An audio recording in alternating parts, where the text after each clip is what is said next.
Olá, está começando o programa Concerto de Ideias. Eu já começo agradecendo o seu carinho e também a sua companhia. No programa de hoje nós vamos falar sobre o novo curso de pós-graduação do NASP Campus Engenheiro Coelho, o mestrado profissional em educação. E para a gente entender um pouquinho mais esse universo todo, a gente vai acompanhar a reportagem da Carolina Donatilho. Após o término de um curso de graduação, existem algumas coisas que podem ser feitas, como, por exemplo, começar uma outra faculdade, entrar no mercado de trabalho ou até mesmo fazer uma pós-graduação. Mas o que é exatamente uma pós-graduação? A pós consiste em vários cursos que possibilitam ao aluno um aprendizado mais profundo de sua graduação. Existem dois tipos de pós, a lato sensu e a stricto sensu. Você sabe quais são as diferenças entre elas? Se o graduando tiver como objetivo se aprofundar na área de atuação, se preparar para lecionar no ensino superior ou ir para a área de pesquisa, sua melhor opção vai ser o stricto sensu, que significa sentido específico em latim. Essa pós é composta de mestrado e doutorado, ambas ligadas à área acadêmica e científica. Caso o graduando busque apenas se atualizar ou aperfeiçoar na área de atuação, sua melhor opção é o lato sensu, que em latim significa sentido amplo. Essa pós é constituída de especializações e também de MBA, que é uma especialização na área de gestão empresarial. Já os cursos de pós-graduação stricto sensu são mais longos, ideais para quem quer prolongar o seu aprendizado ou se tornar um pesquisador ou professor universitário. Opções de cursos é o que não falta. Só de mestrado e doutorado existem mais de 5.000 cursos. Segundo dados da CAPES, a Coordenação de Aperfeiçoamento Pessoal de Nível Superior, entre os anos de 2007 e 2010, a pós-graduação brasileira formou mais de 100.000 mestres e 32.000 doutores, em um total de quase 140.000 titulados. Hoje, todos os estados do país contam com programas de pós-graduação, contribuindo assim com o aumento deste número e também para a formação de um país com melhor qualidade de ensino.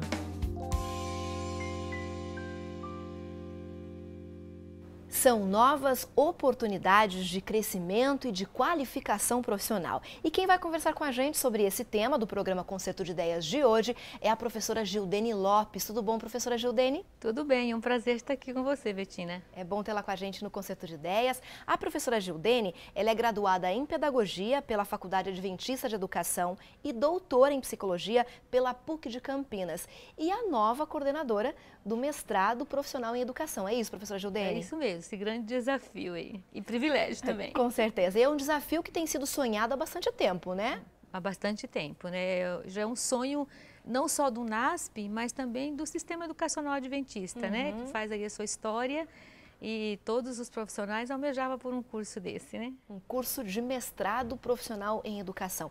E para montar, professora Gildene, um curso como esse, tem muito trabalho, envolve muitos profissionais. Como é que funciona esse processo? Olha, é uma trajetória, porque ele tem que estar inserido no nosso plano de desenvolvimento institucional, né, o nosso PDI, e também no planejamento dos recursos humanos principalmente, porque nós precisamos de um quadro docente com maturidade na pesquisa. Então, isso significam professores dedicados a pesquisar. Dedicados à pesquisa. Então, esse é um dos maiores desafios hoje de um curso de pós-graduação a nível stricto sensu, né? Então, esse é um dos maiores desafios, é ter os docentes que têm um tempo, né, um tempo de dedicação à pesquisa e que tenha a produção científica consolidada, consistente, sólida, numa determinada área de pesquisa voltada para a educação. Para quem está em casa nos acompanhando, professora Gildene, como que a gente poderia definir uma pesquisa consolidada? O que significa isso?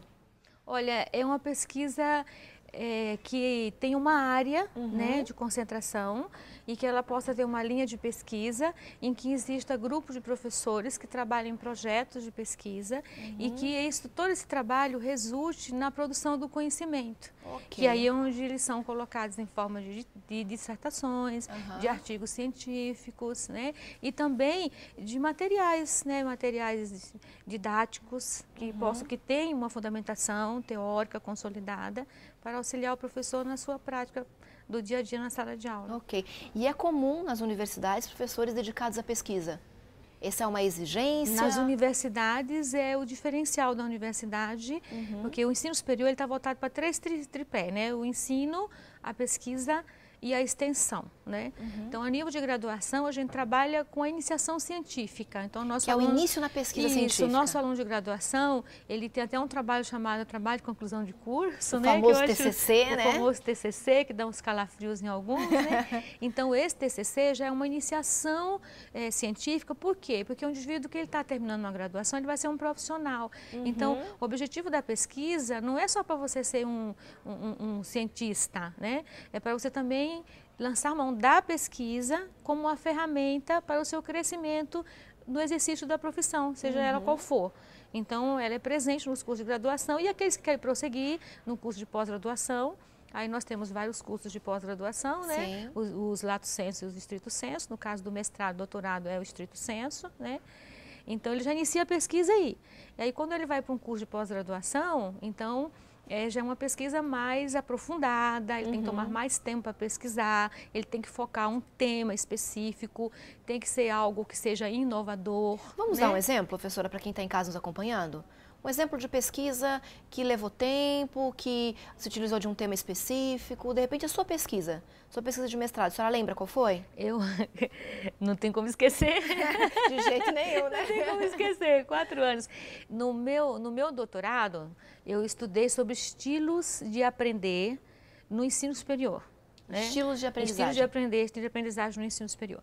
Então, como eu estava na área da avaliação psicológica, eu criei um instrumento de avaliação psicológica e validei esse instrumento para universitários, para que eles pudessem conhecer os estilos, as suas preferências, de como eles aprendem melhor. Então, isso ajuda tanto o universitário, ele se conhecer um pouquinho melhor para ele mesmo buscar suas estratégias de metacognição no estudo, e também o docente, que ele conhecendo os estilos dos seus alunos, isso facilita, né? Então, a pesquisa que tem todo um rigor científico, tem a questão ética, tem a questão de todo o planejamento dos participantes dessa pesquisa, né? E tem toda a fundamentação teórica, a articulação dessa pesquisa com aquilo que já existe na área e o que é que ela traz de inovador, né? O bacana da pesquisa é isso, o que ela traz de inovador para o mundo científico, o que ela traz de contribuição para a sociedade como um todo, né? Porque às vezes as pesquisas ficam lá guardadas nos bancos de dados, então hoje é uma discussão muito grande da questão social da pesquisa, né? E um crescimento também para o profissional, porque ele vai agir completamente diferente, ele vai ter muito mais condição de promover mudanças, uma transformação do ambiente que ele trabalha. Muito mais embasamento, conhecimento, muito mais profundidade no tema que você está estudando, né? Ok, na área dele, né? Na área dele. Então, uma universidade que tem diferencial é uma universidade que também é voltada para a pesquisa, dentro desse tripé que a senhora falou, né? Com certeza. Pesquisa, extensão e ensino, pesquisa e extensão. Ensino, pesquisa e extensão. Na verdade, hoje, tudo sai da universidade. Né?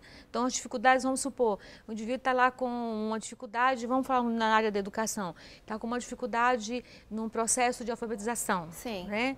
Então, ele vai levantar um problema baseado naquela realidade, mas quem vai investigar esse problema para poder buscar determinadas soluções que elas possam ser comprovadas, que elas possam ter consistência, ser relevantes e ser pertinentes para possam mudar a realidade que possam também, mudar né? essa realidade. Então, é a pesquisa. Quando você vai para a área da saúde, nós temos aí os medicamentos, nós temos aí hoje a tecnologia avançando cada dia mais, até nos exames de imagem para detectar um diagnóstico, mas da onde surgiu tudo isso? Começou com pesquisa. Da pesquisa. Ok, então esse é o diferencial da universidade. E o curso, o novo curso de pós-graduação, mestrado profissional em educação do UNASP, ele tem esse repertório também, né? Com certeza, ele tem esse repertório e o foco maior dele é exatamente na qualificação desse profissional a partir do seu próprio interesse no seu exercício da sua profissão.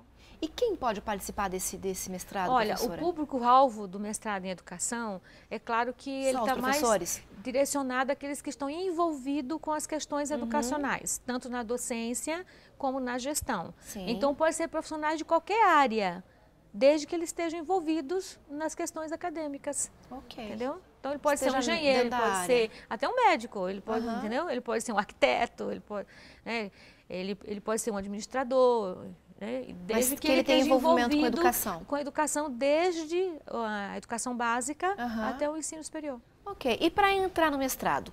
Qual é o processo? É feita uma seleção? A gente escolhe de que maneira quem vai participar desse novo curso? Pois é, o mestrado profissional em educação do NASP não é diferente dos outros, né? Claro que alguns exigem um pouco mais em alguma área, outros um pouco menos. Então, o nosso tem um edital já, ele já está até lançado, já abriram as inscrições. E primeiro ele precisa ter uma graduação. Tem uma faculdade. Tem uma faculdade com um diploma reconhecido aqui no Brasil, então esse é o primeiro passo, né? E o segundo passo, ele vai, no processo seletivo, ele vai ser avaliado por uma prova que busca os conhecimentos dele com a capacidade de argumentação, de problematização, né, na área da educação, e para isso a gente também disponibiliza para o aluno que vai se inscrever, artigos, um material, uma literatura, uma referência bibliográfica para que ele possa estudar. Então, ele vai fazer uma prova de conhecimentos gerais na área da educação. E a outra prova é a prova de proficiência de língua, na língua inglesa, porque isso vai ajudá-los na questão dos estudos, na investigação, na pesquisa, no dia a dia dele no mestrado. E, por último, combina uma entrevista para saber os interesses deles com relação ao que o curso oferece e o compromisso dele também com o curso. São várias etapas? São várias etapas, Todo processo, todo curso de pós-graduação, ele tem linhas de pesquisa, né? Quais são as linhas de pesquisa que existem hoje, que foram identificadas como sendo as ideais para o curso, o mestrado profissional em educação do NASP? É claro que a nossa linha de pesquisa tem que estar voltada à nossa vocação do curso, e também a trajetória dos nossos docentes, né? Dos docentes que vão estar no curso. Então, orientando essas pesquisas, orientando essas pesquisas e também nas disciplinas que o curso oferece, né? Para que o aluno possa aprofundar um pouco melhor os seus conhecimentos. Então, nós temos basicamente duas linhas de pesquisa. Né? Como é um mestrado profissional em educação, a gente tem a linha de formação de professores, que ela busca a questão de práticas inovadoras na sala de aula e também estudo sobre o currículo, que hoje é uma discussão muito atual de uma necessidade de aperfeiçoamento do currículo diante dos desafios que o próprio país nos traz na formação do nosso aluno. É claro que o mestrado, ele é profissional, ele vai estar estudando as questões ligadas desde a educação básica até o ensino superior, né? E a outra linha de pesquisa é a formação de gestores, mas na área da educação. E aí nós vamos trabalhar um pouco sobre as avaliações hoje, né? Como que a educação é avaliada, né? E também vamos trabalhar em processos educativos no contexto da escola. Ok. A gente está conversando com a professora Gildene Lopes, ela é a coordenadora do novo curso de pós-graduação do NASP, Campus Engenheiro Coelho, o mestrado profissional em educação. A gente vai para um intervalo rapidinho, mas a gente já volta para continuar aqui o nosso bate-papo, para a gente poder entender um pouquinho o que é mestrado profissional, qual é a diferença desse mestrado para outros que existem também no mercado, e também o que é estrito sensu e lato sensu, que a professora Gildene comentou com a gente aqui no primeiro bloco. A gente vai entender o que significa já já. Então não saia daí que a gente já volta.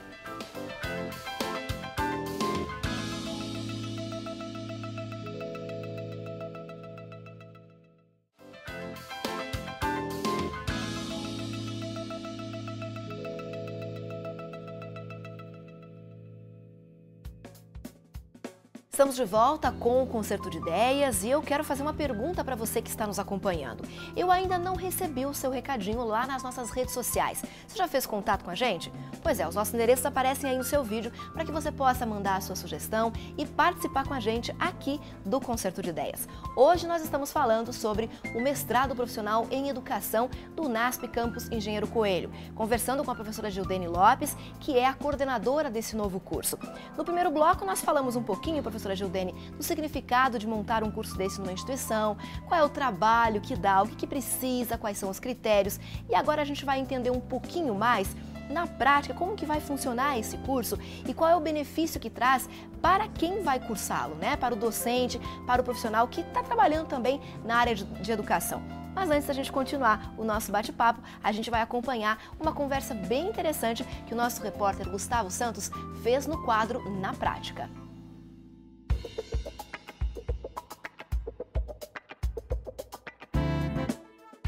Estar em constante crescimento é um desafio. O que se inicia na escola básica pode passar pela graduação e especialização, chegar ao mestrado e ir bem mais além. O O Na Prática vai conversar com a professora Andréia, ela que é mestre em Divulgação Científica e Cultural pelo Laboratório de Estudos Avançados em Jornalismo da Unicamp. Primeiramente, o que te motivou a realizar um mestrado e como foi inicialmente essa parte burocrática?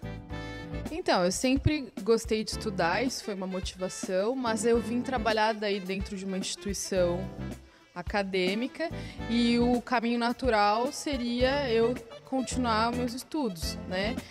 Então, assim que eu entrei, comecei a trabalhar no NASP, eu já comecei a me preparar para um mestrado. Descobri o programa da Unicamp, que era um programa que me interessava, porque estudava cultura, questões culturais, que é uma área que eu gosto, que eu já tinha trabalhado antes e estudado.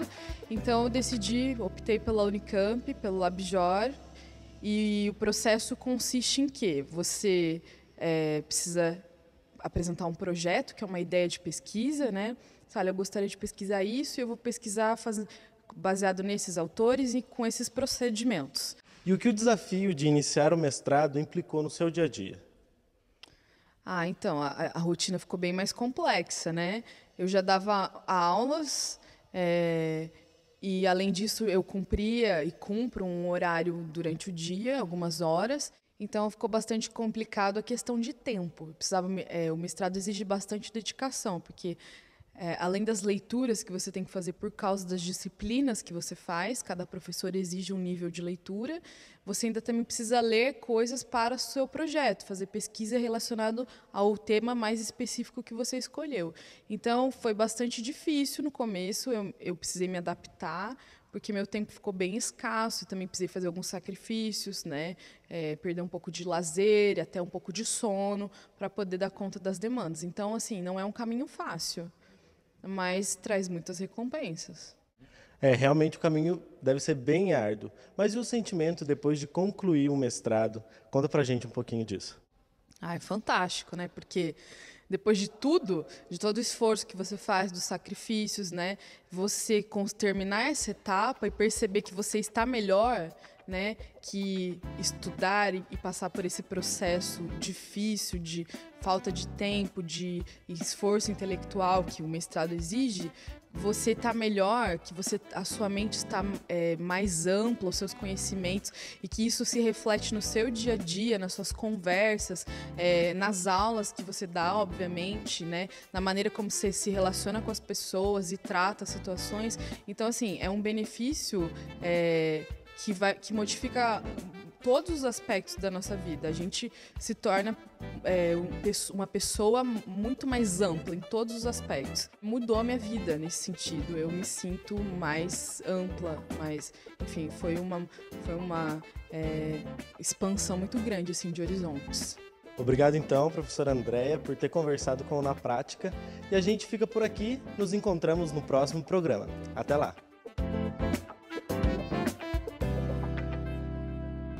A gente acompanhou aí um pouco das emoções, professora Gildene, que envolve um mestrado, né? O aluno de mestrado tem todo um processo de pesquisa, de trabalho e de ansiedade também, né? Que é normal para qualquer um.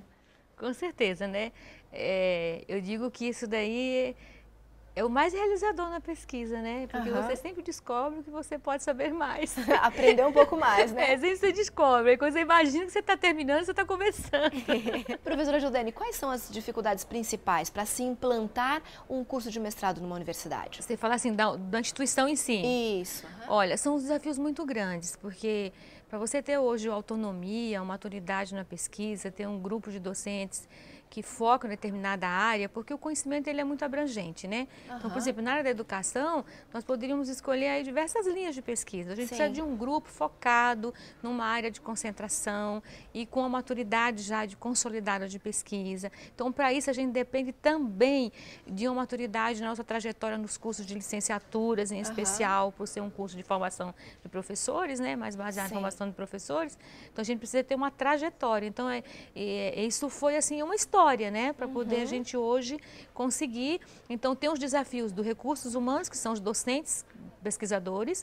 Nós temos os desafios também relacionado ao compromisso da instituição no seu plano de desenvolvimento institucional com um programa desse e os custos. Porque os custos de um curso de mestrado de docência são muito mais altos em relação aos cursos de graduação. E o curso de mestrado do UNASP, ele é mestrado profissional em educação. Qual a diferença do mestrado profissional e do mestrado acadêmico? Existe diferença? Essa é uma dúvida que fica na mente de muitas pessoas, né? Porque assim, o mestrado acadêmico já tem uma trajetória histórica que as pessoas já sabem que está formando para a docência. Para dar aula. Para dar aula. Vai dar aula no ensino superior, então eu preciso fazer um mestrado, preciso fazer um doutorado para me aperfeiçoar, para me preparar.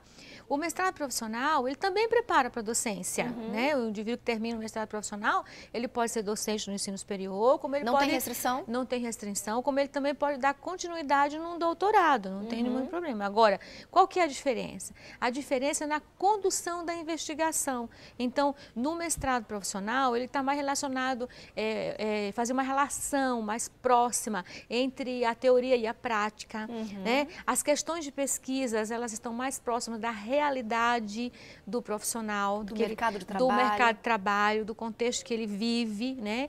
Ele também está mais ligado ao interesse do profissional em si, né? E com isso ele vai se tornar um profissional mais qualificado e mais competitivo, né? No mestrado profissional.